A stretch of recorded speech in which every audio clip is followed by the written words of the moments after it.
तो एक स्मृति ईरानी गई और उनकी जगह कंगना रनावत ने ले ली है। जी हां, कंगना रनावत बुरी तरह से राहुल गांधी और गांधी परिवार के पीछे पड़ गई हैं। उन्होंने राहुल गांधी के बारे में कहा है कि उनके चरित्र में कोई दम नहीं है, he has no strength of character. मैं आपको याद दिलाना चाहूंगा दोस्तों, समानांतर तौर पर क्या हो रहा है। समानांतर तौर पर भारतीय जनता पार्टी राहुल गांधी को अय्याश बता रही है। सही सुना आपने, अय्याश। मैं आपसे एक बात समझना चाहता हूं। कल लोकसभा में देश के गृह मंत्री अमित शाह ने साला शब्द का इस्तेमाल किया। राहुल गांधी ने उन्हें सीधी डिबेट की चुनौती दे डाली। अब क्या भारतीय जनता पार्टी इस कदर बौखला जाएगी कि वो राहुल गांधी को अय्याश बताएगी? अब जाहिर सी बात है, इसका जवाब कांग्रेस ने दिया है और सीधे प्रधानमंत्री पर सवाल उठा दिया है।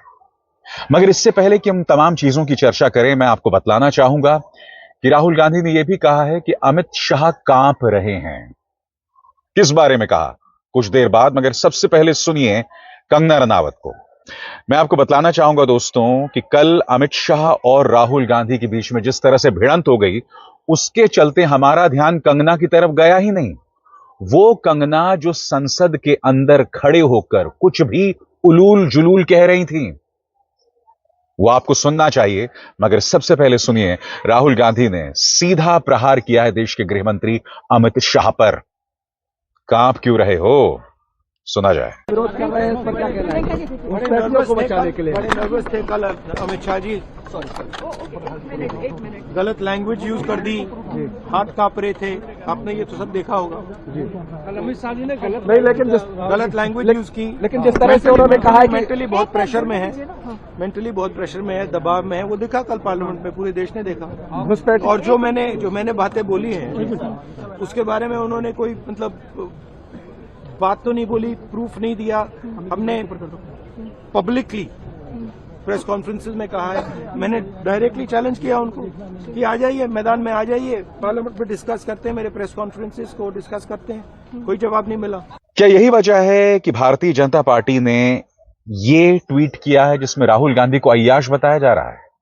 उनकी तुलना रहमान डकैत से की जा रही है। जी हां, भारतीय जनता पार्टी की वो प्रचार फिल्म है जिसका नाम है धुरंधर। अब उस फिल्म में गाना है, उसका इस्तेमाल किया जा रहा है जिसमें राहुल गांधी को अय्याश बताया जा रहा है। मैं फिर आपसे पूछना चाहता हूं, ऐसे में राजनीतिक गरिमा कहां रहेगी? और लगभग यही बात कंगना रनावत जो हैं वो लोकसभा के बाहर करती हैं। सुनिए उन्होंने क्या कहा कि Rahul Gandhi has no strength of character. मैं राहुल गांधी पर कुछ नहीं कहना चाहती हूं, फिर भी बहुत कुछ कह दिया। सुना जाए। तो मुझे मैं उनके दौरों की कोई खबर नहीं रखती हूँ और ना ही मैं उनके बारे में कोई न्यूज़ पढ़ती हूँ, बिकॉज उनकी न्यूज़ हमेशा ही ऐसी बेकार ही होती हैं। तो उनके दौरों के बारे में मैं क्या कह सकती हूँ, लेकिन ये सबके लिए बहुत ही प्रत्यक्ष है कि क्यों उनकी जो पार्टी है वो सिंगल डिजिट पे आ गई है। और खैर इस तरह के किरदार पे, इस तरह के चरित्र पे मैं कोई टिप्पणी नहीं करना चाहती, क्योंकि that person has no substance, that person has no strength of character, so I have nothing to say about Rahul Gandhi. इत्तेफाकन दोस्तों, कंगना का राहुल ऑब्सेशन यानी कि राहुल के साथ जो उनका जुनून है वो इस कदर भारी है। मैं आपको याद दिलाना चाहूंगा, उन्होंने राहुल गांधी के बारे में यह तक कहा था कि उनका ड्रग्स टेस्ट होना चाहिए, जबकि आप जानते हैं एक इंटरव्यू में खुद कंगना ने कहा था कि मैं ड्रग्स लेती हूं। आपको याद होगा एक फिल्म प्रमोशन में वो सामने आई थी और उन्होंने कहा था कि हम खुलकर दारू पिएंगे। ये मोहतरमा राहुल गांधी के बारे में कह रही हैं कि राहुल गांधी का ड्रग्स टेस्ट होना चाहिए, और अब उनके चरित्र पर सवाल उठाए जा रहे हैं। कमाल है साहब। और बात वहां नहीं रुकती दोस्तों, जैसे कि मैंने आपको बताया कि राहुल गांधी के बारे में बाकायदा उन्हें भाजपा अय्याश बता रही है, सिर्फ इसलिए कि उन्होंने देश के गृह मंत्री को बहस की चुनौती दे डाली। मैं फिर आपसे पूछना चाहता हूं दोस्तों, इसमें राजनीतिक मर्यादा कहां है जब आप नेता विपक्ष को अय्याश बता रहे हैं? जबकि आप मुझे बताइए, कौन सी पॉलिटिकल पार्टी है जो प्रज्वल रवन्ना के लिए वोट मांग रही थी? क्या प्रज्वल रवन्ना के लिए मंच पर जाकर प्रधानमंत्री ने वोट नहीं मांगी? सबसे बड़ी बात, कौन सी पॉलिटिकल पार्टी है जो बार बार बलात्कारी राम रहीम को रिहा करती है? कौन सी पॉलिटिकल पार्टी जो है वो आसाराम की भक्त है? ये मुद्दे हैं, तथ्यात्मक मुद्दे हैं, हम इससे बच नहीं सकते हैं। अब जाहिर सी बात है कांग्रेस को मौका मिल गया है। कांग्रेस ने बगैर नाम लिए यहां पर प्रधानमंत्री नरेंद्र मोदी पर प्रहार कर दिया है। वो क्या कह रही है आपकी स्क्रीन पर।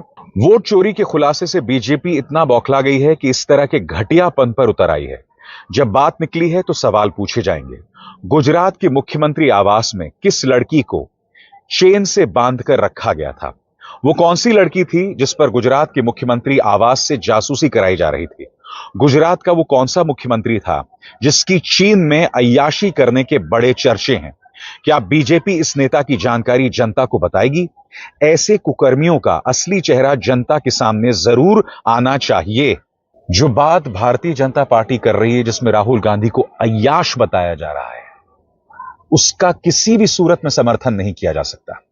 मैं नहीं जानता हूं कि कांग्रेस यहां पर किस मुख्यमंत्री की बात कर रही है, मगर आप सब जानते हैं इशारा किस पर है, क्योंकि भारतीय जनता पार्टी के पूर्व सांसद सुब्रमण्यम स्वामी ने ऐसी ही कुछ बातें एक इंटरव्यू में कही थी। पॉलिटिक्स को दिए गए इंटरव्यू में उन्होंने ये तमाम बातें देश के प्रधानमंत्री नरेंद्र मोदी के बारे में कही थी। मगर मैं फिर आपसे पूछना चाहता हूं कि क्या राजनीति में कोई मर्यादा नहीं होनी चाहिए जहां आप नेता विपक्ष को अय्याश बता रहे हैं? और वो भी किस लिए? क्योंकि उन्होंने बहस की चुनौती दे दी। और जैसे मैं लगातार बता रहा हूं दोस्तों, किसी का ध्यान कंगना की तरफ नहीं गया। कंगना ने 7 मिनट का भाषण दिया और वो भाषण इतना हास्यास्पद था, मैं आपको बता नहीं सकता हूं। सबसे पहले सुनिए, उनकी आंखों में ब्राजीलियन मॉडल के लिए आंसू, क्या आंसू निकल नहीं रहे थे। वो क्या कहती हैं, गौर कीजिए। वो कहती हैं कि कांग्रेस इस ब्राजीलियन मॉडल की तस्वीर को वायरल कर रही है। क्या उसके कोई अधिकार नहीं है? क्या उसके कोई मानवाधिकार नहीं है? और उस बात को लेकर वो ये बता रही कि कांग्रेस किस तरह से महिला विरोधी है। मैं आपसे एक सवाल पूछना चाहता हूं। इसी ब्राजीलियन मॉडल की तस्वीर हरियाणा के अंदर कई वोटर आई कार्ड में थी, जिसको लेकर धांधली हुई, जैसा कि राहुल गांधी आरोप लगा रहे हैं। मगर यहां कंगना चुनाव आयोग से सवाल करने के बजाय कांग्रेस से सवाल कर रही है, राहुल गांधी से सवाल कर रही हैं। मैं आपसे पूछना चाहता हूं, इस बेचारी लड़की की तस्वीर वोटर आई कार्ड में क्यों थी? और वो भी एक नहीं, 1 दर्जन से ज्यादा। तो यहां पर महिला विरोधी कांग्रेस है, या ये सवाल चुनाव आयोग से उठना चाहिए? यानी कि कुछ भी कहो, और ये कहना कि वो लड़की हरियाणा नहीं आई, मुद्दा ये नहीं है मोहतरमा, थोड़ा पढ़ा लिखा करें। मुद्दा ये नहीं है कि उसने आकर यहां पर वोट दिया, मुद्दा ये है कि उसकी तस्वीर 1 दर्जन से ज्यादा वोटर आई कार्ड में थी। मैडम, जब आप मंच पर उतरती हैं, खासतौर से लोकसभा में भाषण देना, यह जिम्मेदारी भरा काम है। यह निहायत ही शर्मनाक है दोस्तों। देखिए क्या बोल रही हैं। राहुल गांधी जी जो लीडर ऑफ ऑपोजिशन है, उन्होंने कल जब कहा खादी है, खादी में धागे हैं, धागे में लोग हैं, लोगों के अंदर, उनको जब कहा गया कि आप पॉइंट की बात कीजिए, तो उन्होंने कहा कि मैं अपना फ्रेम कर रहा हूं, मैं अपना आर्ग्यूमेंट फ्रेम कर रहा हूं। और इतनी देर बाद जब वो फ्रेम करके पहुंचे तो ले देकर वो वापस उसी अंतर्राष्ट्रीय मूल की महिला। अध्यक्ष जी, मैं एक महिला होने के नाते आपसे रिक्वेस्ट करना चाहती हूं कि every woman is entitled to her dignity. वो अंतर्राष्ट्रीय मूल की है, विदेशी महिला है, लेकिन उन्होंने कितनी बार आकर उन्होंने सोशल मीडिया पे कहा है कि मैं कभी भारत नहीं गई हूं, मेरा हरियाणा चुनाव से कुछ लेना देना नहीं है। लेकिन फिर भी ये लोगों ने बिना किसी ठोस सबूत के उनका यहाँ पे फोटो बना के उन्होंने उनको उछाला, यहाँ पे उनकी तस्वीर उछाली यहाँ पर एवरी, और यहाँ पर ब्लैक कार्ड यूज करना भी अलाउ नहीं है। इन्होंने फिर भी नियमों का उल्लंघन किया। मैं चाहती हूं, सबसे पहले तो मैं इस सदन की तरफ से उन महिला से बहुत ही माफी मांगती हूं कि इस सदन में बिना कि उनकी आजकल जो पर्सनैलिटी राइट्स का भी एक बहुत बड़ा क्राइम होता है, उसके उपरांत उनका फोटो यहां यूज किया गया। मुझे बहुत खेद है। भारतीय संसद की तरफ, संसद भवन की तरफ से हम उनसे माफी मांगते हैं। और फिर वो कहते हैं कि प्रधानमंत्री नरेंद्र मोदी महिला सम्मान में विश्वास करते हैं, वो ईवीएम हैक नहीं करते हैं, दिलों को हैक करते हैं। कंगना, आप समझती हैं आपके इन शब्दों के क्या मायने हैं? हैक करना कोई बहुत अच्छी बात नहीं है, मगर वो ये कह रही हैं कि प्रधानमंत्री महिला सम्मान में विश्वास करते हैं। अब आप भी जानते हैं, दूध का दूध और पानी का पानी कुछ देर बाद मैं कर दूंगा। सुनिए वो क्या कह रही हैं। ये देखिए, महिलाओं का हमेशा ये अपमान करते हैं। लेकिन हमारे प्रधानमंत्री चाहे बेटी बचाओ बेटी पढ़ाओ हो, महिलाओं को शौचालय देने से लेकर, महिलाओं को गैस देने से लेकर, महिलाओं को जो है वो छात्रवृत्ति न जाने कितनी ऐसी योजनाएं हैं। कांग्रेस वालों शायद तुम लोग ये समझ नहीं पा रहे हो, ईवीएम्स हैक नहीं करते हैं प्रधानमंत्री लोगों के दिलों को हैक करते हैं। और ये लोग दुहाई देते हैं कि वो जो पुराने जमाने के दकियानूसी, वो जो चिट कागज पे लिखकर जो मतदान होता था वो सबसे अच्छा था। ये लोग भूल गए वो दिन, आप लोग भूल गए वो दिन। इंदिरा गांधी वर्सेस राज नारायण का केस, उसको जो है इतिहास में। सबसे पहली बात कंगना, थोड़ी समझदारी होनी चाहिए। हैक करना कोई बहुत अच्छी बात नहीं है, नंबर 1। नंबर 2, ये है प्रज्वल रवन्ना और उनके साथ प्रधानमंत्री दिखाई दे रहे हैं। आप जानती हैं प्रज्वल रवन्ना कौन है? जानती हैं कि नहीं? थोड़ा पढ़ा लिखा करें। प्रज्वल रवन्ना वो शख्स है जिसने ढेरों वीडियोस बनाए औरतों के साथ दुष्कर्म करते हुए। इसकी जानकारी पार्टी के नेताओं को थी, उन्होंने केंद्रीय आला कमान को भी यह बात कही। प्रधानमंत्री जानते होंगे, मगर बावजूद इसके प्रज्वल रवन्ना के लिए वोट मांगे। सबसे बड़ी बात कंगना, यह बताइए किस नेता ने शशि थरूर की स्वर्गीय पत्नी के बारे में 50 करोड़ की गर्लफ्रेंड कहा, कांग्रेस की विधवा कहा, जर्सी काऊ कहा? सोनिया गांधी के साथ तू तड़ाक प्रधानमंत्री ने ही तो किया था। सबसे बड़ी बात, बिहार का चुनाव हो रहा था और वो ये कहने लगे कि कांग्रेस और उसकी जो तमाम सहयोगी पार्टियां वो मुजरा कर रही हैं। यानी कि आप मुजरा को किसी गंदी चीज के साथ जोड़ रहे हैं, और जो मुजरा करती हैं वो खुशी से नहीं करती हैं, यह आपको पता होना चाहिए। यानी कि कुछ भी कहना, लगातार कहना और बार बार कहना। और बात वहां नहीं रुकती, यहां पर वो प्रियंका और सोनिया को भी घेरती हैं बगैर तथ्यों के। वो ये कहती हैं कि सोनिया गांधी पार्टी की अध्यक्ष हैं, कांग्रेस के अध्यक्ष हैं। आपको पता होना चाहिए कि मल्लिकार्जुन खड़गे कांग्रेस के अध्यक्ष हैं। प्रियंका गांधी या सोनिया गांधी कांग्रेस के अध्यक्ष नहीं है। सोनिया गांधी कांग्रेस के अध्यक्ष नहीं हैं। मगर मंच पे खड़े होकर कुछ भी बोलना, जो चीज प्रमाणित नहीं हुई है उसके बारे में कहना, सोनिया गांधी की वोटिंग को लेकर जो चीज अदालत में उसके बारे में बोलना, और फिर खुद को शर्मिंदा करना। सुना जाए। अध्यक्ष महोदय जी, मैं इनको याद दिलाना चाहती हूँ, प्रियंका गांधी जी कहती हैं कि छोड़ो पुरानी बातें, हम पुरानी बातें नहीं करेंगे, हम पुराने लोगों के बारे में नहीं बोलेंगे। तो मैं ये जानना चाहती हूँ कि आपकी जो माता जी हैं वो तो आपकी अध्यक्ष है, और इस वक्त की वो अध्यक्ष है। उनकी जो है, आप देखिए, जब उनकी नागरिकता नहीं थी, जब उनके पास 1983 में नागरिकता आई, उसके कितने साल पहले से वो वोट देती आ रही हैं। तो ये जो इनका जो परिवार है, एंटाइटलमेंट से जो ग्रस्त ये इनका परिवार है, ये प्रियंका गांधी जी को भी याद रखना चाहिए। याद कीजिएगा दोस्तों, ये वो कंगना रनावत हैं जिन्होंने बार बार भारतीय जनता पार्टी को शर्मिंदा किया। कैसे, मैं आपको बताता हूं। पहले किसान आंदोलन के बारे में कहना कि वहां पर खुलकर बलात्कार होते हैं, हत्याएं होती हैं। भारतीय जनता पार्टी ने इस बयान से खुद को दूर कर लिया था। उसके बाद यह कहना कि हमें दोबारा वो 3 कृषि कानून लाने चाहिए, जेपी नड्डा ने खुद को उससे दूर कर लिया था। वो जाती हैं, हिमाचल में बाढ़ आ रही होती है, हालात खराब होते हैं, और वो कहती हैं जाकर कि भाई मेरा जो रेस्टोरेंट है वहां पर भी 1500 रुपए का सामान बिका है। यानी कि लोग अपने दर्द के साथ उनके सामने आए हैं, और इस तरह की बातें करना। फिर वो ये भी कहती हैं कि मैं राजनीति में फंस गई हूं, मैं राजनीति के लिए नहीं बनी हूं। स्ट्रेंथ ऑफ कैरेक्टर की बात आप राहुल गांधी के बारे में करती हैं, और थोड़ा सा अगर आपको जनता की समस्या सुननी पड़ जाए तो आप ये कहने लगती हैं कि मैं राजनीति के लिए नहीं बनी हूं। और आपको याद है एक इंटरव्यू में उन्होंने क्या कहा था कि मैं ड्रग्स का सेवन करती थी। यह आपका इतिहास था, मगर आप लोकसभा में खड़े होकर कुछ भी उलूल जुलूल बोल रही हैं। आप राहुल गांधी की फोटोशॉप तस्वीर का इस्तेमाल करती हैं जातीय जनगणना पर उन पर प्रहार करने के लिए। फोटोशॉप तस्वीर याद कीजिएगा, आपने किसानों से माफी मांगी थी। आपने किसान दादी को किराए की दादी के तौर पर पेश किया था, बाद में आपको माफी मांगनी पड़ी थी। आपने जावेद अख्तर से माफी मांगी थी। आप सही मायने में सावरकर की वंशज हैं। आपको लगता है कि आपको लोकसभा में बोलने का अधिकार है तो आप कुछ भी बोल सकती हैं और आप यही करती हैं। दरअसल कंगना जी, आपको आनी चाहिए शर्म। सही मायने में आपको अपने पद से इस्तीफा दे देना चाहिए, मगर आपको शर्म कहां आएगी। दरअसल प्रॉब्लम कंगना की नहीं है दोस्तों, प्रॉब्लम तमाम नेताओं की है। मैं आपको सुनाना चाहता हूं रविशंकर प्रसाद क्या कह रहे हैं। वो ये कहते हैं कि अगर प्रधानमंत्री नरेंद्र मोदी के हाथ में न्यूक्लियर बटन है, यानी कि अगर वो ये फैसला कर सकते हैं कि भाई न्यूक्लियर बटन कब दबाना है, तो फिर प्रधानमंत्री को यह भी चुनने का अधिकार होना चाहिए कि अगला मुख्य चुनाव आयुक्त कौन हो।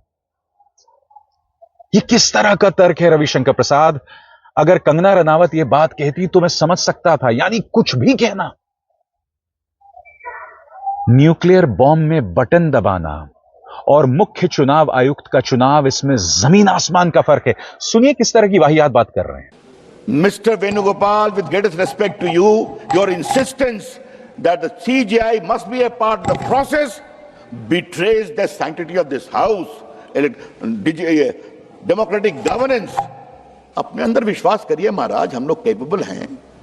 सर ये क्या मतलब है कि भारत की पॉलिटिकल प्रोसेस भारत के प्रेसिडेंट को सेलेक्ट करती है कि नहीं, भारत के वाइस प्रेसिडेंट को सेलेक्ट करती है कि नहीं, भारत के आर्मी चीफ को सेलेक्ट करती है कि नहीं, नेवल चीफ को सेलेक्ट करती है कि नहीं, भारत के प्राइम मिनिस्टर के पास न्यूक्लियर बटन होता है कि नहीं। देश की जनता भारत के प्रधानमंत्री और पॉलिटी को देश की सुरक्षा, इकोनॉमिक, पॉलिटिकल स्ट्रैटेजिक में विश्वास करती है, तो भारत की चुनी हुई सरकार इतना कर सकती है, लेकिन भारत की सरकार एक अच्छा चीफ इलेक्शन कमिश्नर नहीं सेलेक्ट कर सकती। ये कौन सी बात कही जा रही है, मुझे समझ में नहीं आता है। सबसे बड़ी बात, भारत का प्रेसिडेंशियल सिस्टम नहीं है, भारत एक पार्लियामेंट्री डेमोक्रेसी है। यानी कि खुद प्रधानमंत्री यह तय नहीं करते कि न्यूक्लियर बटन दबाना है, उन्हें पूरी कैबिनेट के साथ बैठकर उस पर मशवरा करना पड़ता है, कैबिनेट की राय लेनी पड़ती है, डिफेंस फोर्सेस की राय लेनी पड़ती है। तो रविशंकर प्रसाद को पता होना चाहिए। अब तक आप प्रेस कॉन्फ्रेंस में नाराज फूफा की तरह या फूफा की तरह बैठ जाया करते थे, अब आप सदन के अंदर खड़े होकर इस तरह की बातें कर रहे हैं, यानी कि एक से एक नगीने। मैं आपको एक और वीडियो दिखाना चाहता हूं दोस्तों। आपको याद होगा देश के रक्षा मंत्री ने मनीबेन पटेल का हवाला देते हुए कहा था कि नेहरू जो हैं वो बाबरी मस्जिद बनवाना चाहते थे। मनीबेन पटेल की किताब में यह बात लिखी गई है और पटेल ने उसका विरोध कर दिया था। आज देखिए, जयराम रमेश ने उन्हें रोका और मनीबेन पटेल की डायरी से पन्ने निकालकर उन्होंने कहा कि देखिए, इसमें साफ तौर पर लिखा गया है जो बात आपने की है वो गलत है। जवाब में राजनाथ सिंह कहते हैं कि मुझे गुजराती नहीं आती, वो पर्चा ले लेते हैं, फिर शायद अपने पीएस को दे देते हैं। जयराम रमेश ने राजनाथ सिंह का जो दावा था, जो हकीकत से कोसों दूर है, उसको लेकर उन्हें कन्फ्रंट किया। देखा जाए ये पूरा वीडियो। शॉर्ट बनाए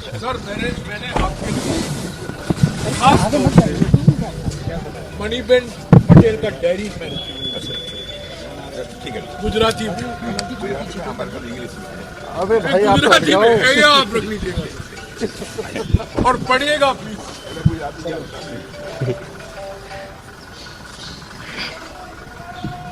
ये सब मैं आपको क्यों दिखा रहा हूं, क्योंकि अगर कांग्रेस की तरफ से या विपक्ष की तरफ से किसी ने ऐसा कुछ किया होता तो गोदी मीडिया प्राइम टाइम डिबेट कर रहा होता। मगर यहां हम देख रहे हैं कंगना कुछ भी बोलती हैं, हम देख रहे हैं रविशंकर प्रसाद खड़े होकर किस तरह की उलूल जुलूल बात कर रहे हैं। न्यूक्लियर बटन और चीफ इलेक्शन कमिश्नर में चुनाव, जमीन आसमान का फर्क है। और यह ना भूलें, सुप्रीम कोर्ट का फैसला आ गया था कि मुख्य चुनाव आयुक्त का चुनाव, उसमें 3 लोग होंगे, नेता विपक्ष, प्रधानमंत्री और चीफ जस्टिस ऑफ इंडिया। आपने उसको पलट दिया अध्यादेश के जरिए। कायरता तो यह है ना कि आप नहीं चाहते कि उस पैनल में बैलेंस हो, और फिर आप न्यूक्लियर बटन दबा रहे हैं। भाई, मनमाना मुख्य चुनाव आयुक्त, उसे चुनकर आप कहीं ना कहीं विपक्ष पर सर्जिकल स्ट्राइक कर रहे हैं। लिहाजा उसकी तुलना न्यूक्लियर बटन से मत कीजिए। या कहीं ऐसा तो नहीं है कि मुख्य चुनाव आयुक्त आपके न्यूक्लियर बटन है। आपके परमाणु बॉम्ब है विपक्ष के ऊपर। मजाक कर रहा था, इसे गंभीरता से मत लीजिएगा, क्योंकि लोकसभा में खड़े होकर आप लोग कुछ भी बोलते हैं। बाज आइए साहब। अभिसार शर्मा को दीजिए इजाजत। नमस्कार।